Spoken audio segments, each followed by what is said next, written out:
नोएडा में एक कार्यक्रम में भाग लेने पहुंचे सपा के राष्ट्रीय अध्यक्ष और पूर्व मुख्यमंत्री अखिलेश यादव ने बीजेपी पर जमकर हमला बोला। उन्होंने कहा कि देश में जिस प्रकार भारतीय जनता पार्टी काम कर रही है उससे जनता नाराज हुई है। महंगाई से लेकर ही बेरोजगारी और किसान को सुविधा ये दे नहीं पाए हैं, उसका परिणाम ये होगा कि उत्तर प्रदेश में ही नहीं देश में भारतीय जनता पार्टी की बड़ी हार होने जा रही है।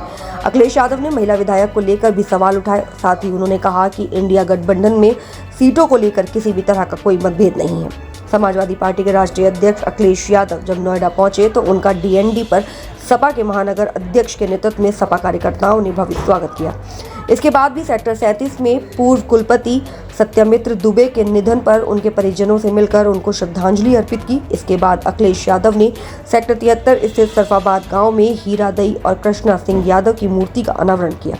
अखिलेश यादव ने मूर्ति अनावरण के दौरान एक सभा को भी संबोधित किया और कहा कि उत्तर प्रदेश की सरकार 1 ट्रिलियन की इकोनॉमी बनाने का झूठा सपना दिखा रही है, जबकि हकीकत इसके उलट है।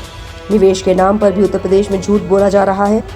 लाखों करोड़ों के MOU साइन किए गए, लेकिन उसके 10% भी निवेश नहीं आया।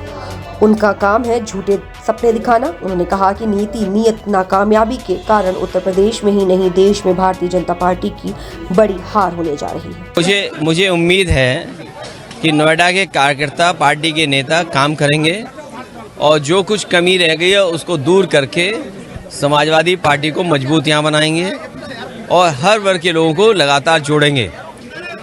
इंडिया गठबंधन और जिस तरीके से उत्तर प्रदेश में भारतीय जनता पार्टी और देश की राजनीति में भारतीय जनता पार्टी काम कर रही है, जनता निराश हुई है। महंगाई से लेकर के बेरोजगारी और किसान को सुविधा ये दे नहीं पाए हैं और उसका परिणाम ये होगा कि आने वाले चुनाव में भारतीय जनता पार्टी की उत्तर प्रदेश में ही नहीं बल्कि देश में बड़ी हार होने जा रही है।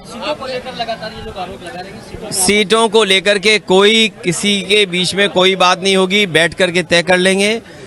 उससे ज़्यादा महत्वपूर्ण ये है कि जो महिला विधेयक लाए वो एक जनता को और खासकर माताओं बहनों को धोखा दिया गया, और जिसमें पिछड़े शामिल न हों, अल्पसंख्यक मुस्लिम बहनें शामिल न हों, तो वो कैसा आरक्षण दे रहे हैं आप?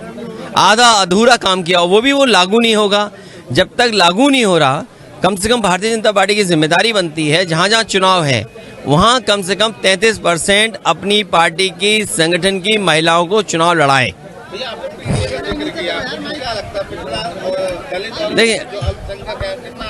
देखिए बीजेपी ने भी जोड़ने का काम किया, लेकिन जिस तरीके से अब लोग निराश हो गए हैं और बाबा साहब भीमराव अम्बेडकर जी का दिया हुआ संविधान को लगातार ये चोट पहुंचा रहे हैं और परिस्थितियां ऐसी बन गई हैं कि शायद संविधान से भी ये छेड़खानी करेंगे। हमें उम्मीद है कि पीडीए हमारी पार्टी का और बहुत से लोगों का एक स्ट्रेटजी का पार्ट है। एनडीए को कोई हराएगा तो पीडीए।